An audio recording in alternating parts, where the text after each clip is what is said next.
Good afternoon, guys. We are on page 14 in our notebook, and this is the video on reviewing divisibility, prime factorization, GCF, and LCM. If you guys don't want to watch this video, you can just turn it off and then just complete this on your own, or maybe if you want to check in, see if you're doing it correctly. All right, I'm literally just going to take all these rules. I'm going to go back to page 9 in my notebook. Taylor Banks, please report to the front office. Taylor Banks, please report to the front office. And this page actually has all my divisibility rules, and here is the kind of more kid-friendly version of the rules right here. So let's write them again right here. So 2, so you have to end in 0, 2, 4, 6, or 8. So pretty much you have to be even. All right, to be 3, you add the digits.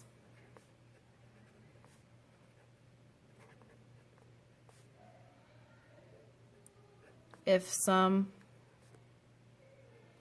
is divisible by 3.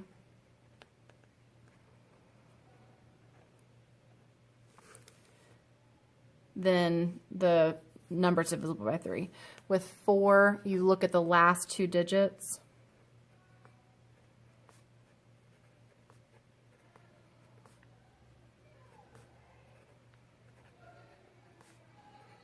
Example 132. So I would look at the last 2 digits, which is 32. And since 32 can be divided by 4, I can divide the whole thing by 4. 5, it has to end in 0 or 5.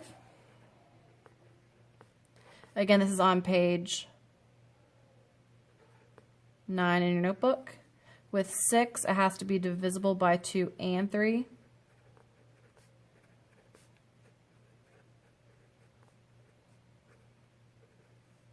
Nine, same rule as 3. If you add the digits and the sum is divisible by 9.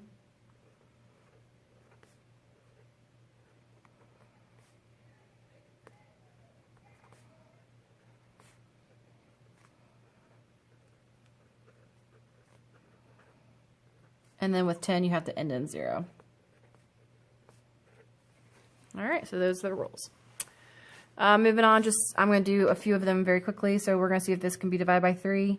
The rule for dividing by 3 is you add the digits. If the sum is divisible by 3, then you can divide it. So 1 plus 1 is 2, 2 plus 8 is 10, and 10 plus 2 is 12. 12 can be divided by 3, so this can be divided by 3, so yes. 6, the rule is if it's divisible by 2 and 3. So let's see if it's even. Yes, it is. So 2 can work. Can 3 work? Well, let's add the digits. 1 plus 2 is 3, 3 plus 4 is 7, 7 plus 8 is 15. 15 can be divided by 3, so it can be divided by 2 and 3, so 6 is a yes. To be divisible by 9, you add the digits. So 1 plus 9 is 10, 10 plus 8 is 18. 18 can be divided by 9, so this can be divided by 9. And then you just keep trying the rest of these. So just follow the rules up here. All right. Open it up on the inside, list all the factors. So remember, factors are numbers that when you multiply by another factor, it gives you a product. So factors of 36, well, I'm going to do my factor pairs. So 1 and 36, 2 and 18, 3 and 12, 4 and 9, and 6 and 6. And then same thing for 60, 28, and 19, so you guys can do those. All right, the next part says list the first 3 multiples of each number. So multiples for 8 would be 8, 16, 24. If you want to keep going, you can, 32.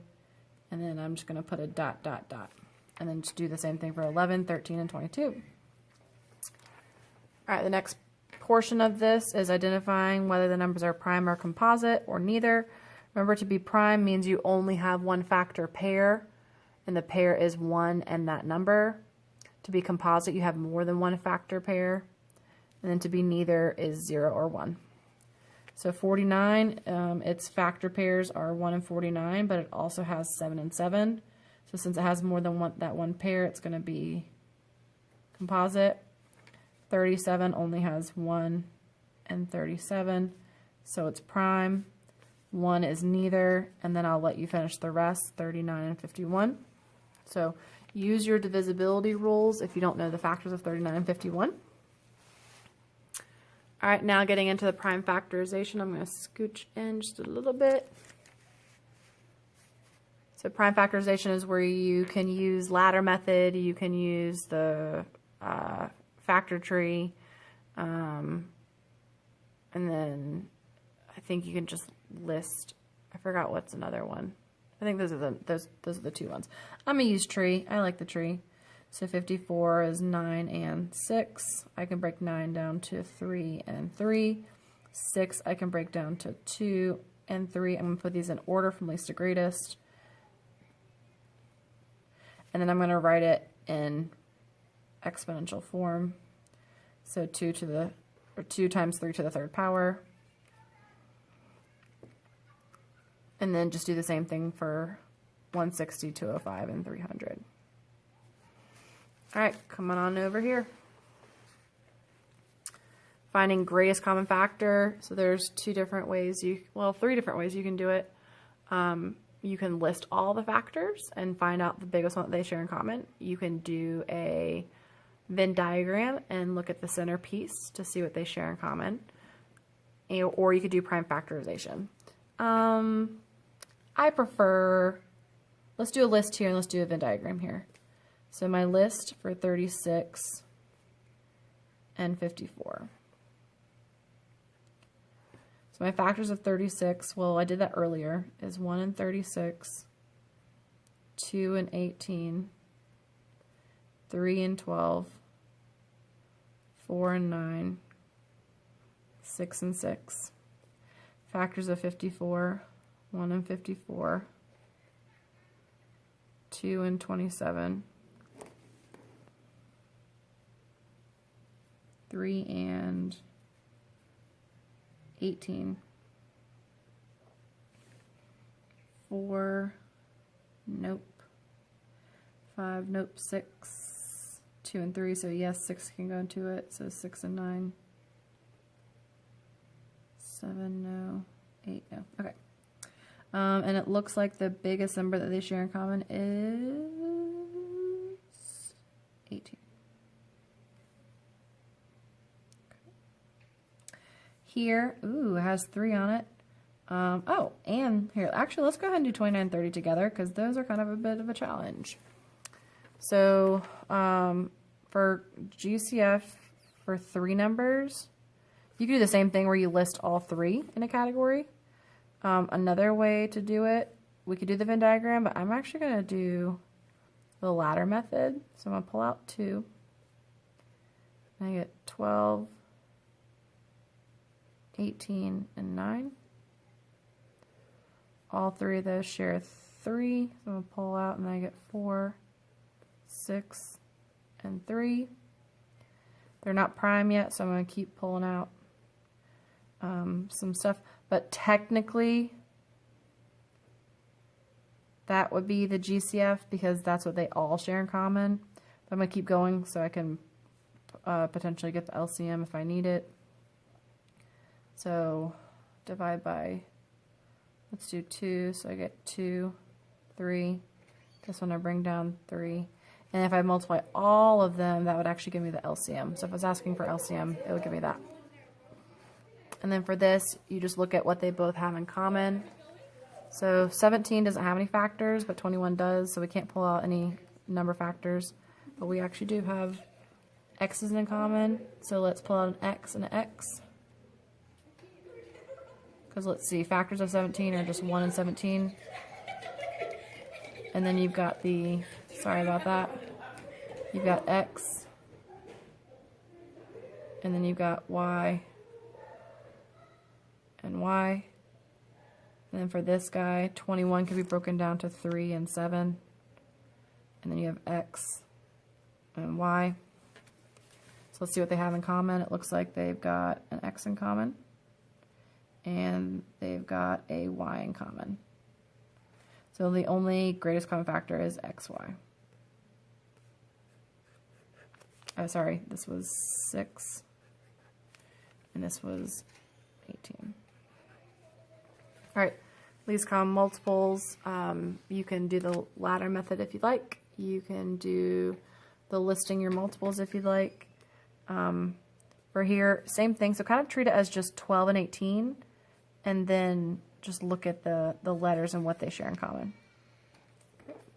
All right, then let's jump down here. I'm going to go ahead and do the 3 numbers with you guys to kind of help you out. So I'm going to do, let's do, I really do like, when it's 3 numbers, I really do like to do the ladder.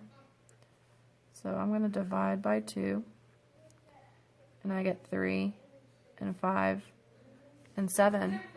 And I can actually stop there. So this is my GCF, because that's something I could pull out from all of them. And then my LCM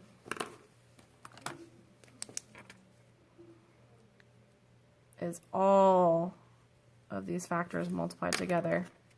So 2 times 3 times 5 times 7. So this gives me, ooh, I'm going to do this. I'm going to do 2 times 5 and 3 times 7.